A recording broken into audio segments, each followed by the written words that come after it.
अस्सलामुअलैकुम, आप देख रहे हैं होराइजन न्यूज। खबर शामिल करते हैं साहिवाल से।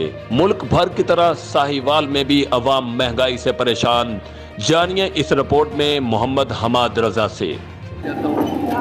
आटा भी है वो भी महंगा हो गया, और अंडे वो भी महंगे, और घी वो भी महंगा, बल्कि पेट्रोल भी यहाँ पे महंगा हो गया। इतनी महंगाई बढ़ गई है कि हमारा जो ना खाना पकना भी मुश्किल हो गया है।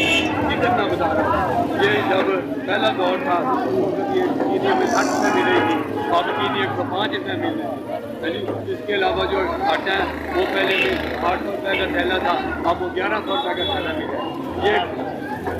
ये बहुत ज़्यादा महंगाई कर रही है और गरीब आदमी का तो जीना ही माल हो गया।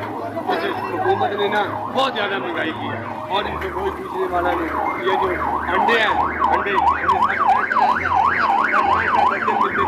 अब वो 120 रुपये दर्जन मिल रहे हैं। ये महंगाई का ये हाल है, हकीकत मैं बता रहा हूँ। ये देखें, ये अपनी महंगाई के बारे में बहुत बताना चाह रहे हैं गवर्नमेंट को, और गवर्नमेंट को भी चाहिए कि इसकी जल्द से जल्द जितनी भी हो सके सहूलियत में कमी लेके आए। आटा सस्ता होना चाहिए, जैसे ये कह रहे हैं आटा सस्ता करें, चीनी सस्ता करें, घी सस्ता करें। घी सस्ता आपको पता है हमारे लोग पहले ही का आवाम के बारे में कह रहे हैं हमारे घर की